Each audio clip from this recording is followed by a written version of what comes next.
Jadi lemak itu sama darah nggak larut. Tapi disitulah Allah mengasih suatu algoritma. Jadi apapun makanan itu, saya akan fokus lemak ya. Ini lemak, ini bentuk lemak ya. Ini lemak. Lemak itu apa sih? Lemak itu triglycerid. TG itu apa sih? Kok sering dengar TG, tapi nggak ngerti apa itu TG ya. TG itu apa sih? Suatu molekul senyawa yang diciptakan sama mencipta untuk kehidupan makhluknya, yang membawa energi tinggi, yang terdiri dari dua komponen utama, satu gliserol dan tiga asam lemak bebas. Apa contohnya asam lemak bebas itu? Banyak Bapak Ibu. Omega 6, omega 3, omega gimana ya? Omega 3 sekarang ya, palmitik, oleik, macam-macam, ya, banyak sekali. Itu asam lemak diikat oleh gliserol. Jadi ini adalah asam lemak.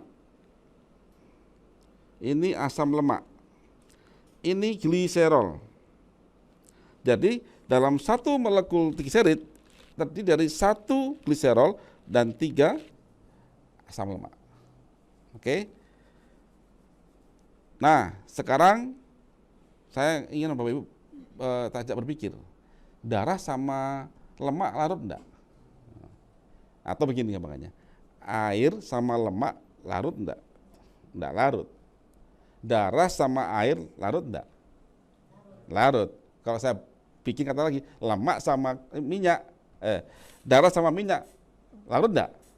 Enggak larut secara analogi ya. Betul memang begitu. Dan itu terjadi. Tapi sang pencipta ini maha tahu dan dia maha menepati janji. Tidak mungkin kalau minyak kalau kamu di air nggak larut, tapi kalau di darah larut. Loh kok iso? Aduh.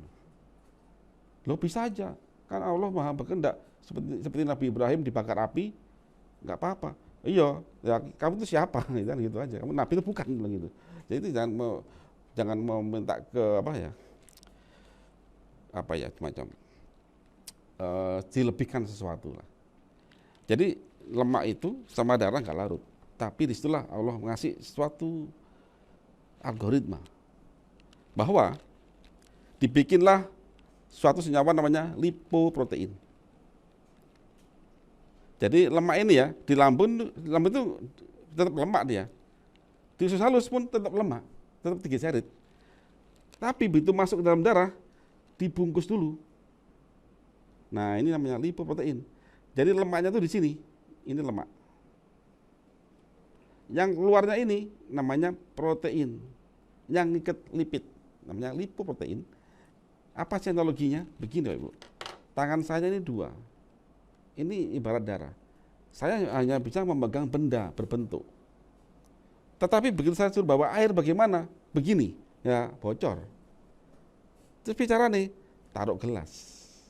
Tangan saya megang gelas, air taruh situ. Persis ini analoginya.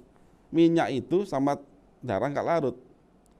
Supaya jadi angkut bagaimana? Ditaruh wadah tapi darah yang saya angkut. Ini analoginya. Dan ini adalah lipoprotein di sini. Dalamnya itu lemak dan kolesterol. Sehingga darah dibawa, diangkut. Gitu. Nah kan. Oke. Setelah diangkut, selesaikah? Bukan, belum nggak selesai. Di mana endingnya? Saya lagi, endingnya adalah sel di seluruh tubuh kita. Terus sel mau mintanya apa? Sel tidak bisa makan trigliserid. Ingat, sel tidak bisa makan atau ditembus trigliserid, tidak bisa. Sel tidak bisa ditembus trigliserid, tidak bisa. Tapi sel hanya bisa ditembus asam lemaknya saja. Berarti ada pemecahan TG, trigliserid, di dalam darah. Dipecah dulu, baru kemudian masuk ke dalam sel. Jadi asam lemaknya masuk ke sini. Tapi apakah selesai? Enggak selesai juga. Ingat, di mana endingnya? Di mitokondria. Dari asam lemak berarti harus dibawa kemana? Ke asetil CoA. Itu lagi. Jadi Bapak Ibu, disinilah ceritanya. Jadi sel dapat menerima lemak dalam bentuk asam lemak. Pemecahan lemak menjadi asam lemak terjadi di dalam darah dengan bantuan enzim lipase. Lemak diangkut dalam darah dalam bentuk lipoprotein, VL kilomikron, VLDL, IDL, LDL, dan HDL. Loh, kenapa Anda bilang itu jahat LDL? Nah, itu nanti terjawab. Di Karnus LDL tidak jahat. Yang jahat siapa? Manusianya. Yang dia nggak mau tahu bahwa itu terbagian dari skema Sang Pencipta. Kemudian proses pemecahan lemak dan menjadi asam lemak adalah hal yang sangat penting apabila proses dalam darah ini ya. Jadi ini trigliserid ini yang dibungkus oleh lipoprotein, jika gagal dipecah menjadi asam lemak, maka dia akan numpuk dalam darah. Dan itulah yang akan membuat budek dari insulin sehingga gulanya nggak masuk. Nah, jadi itu.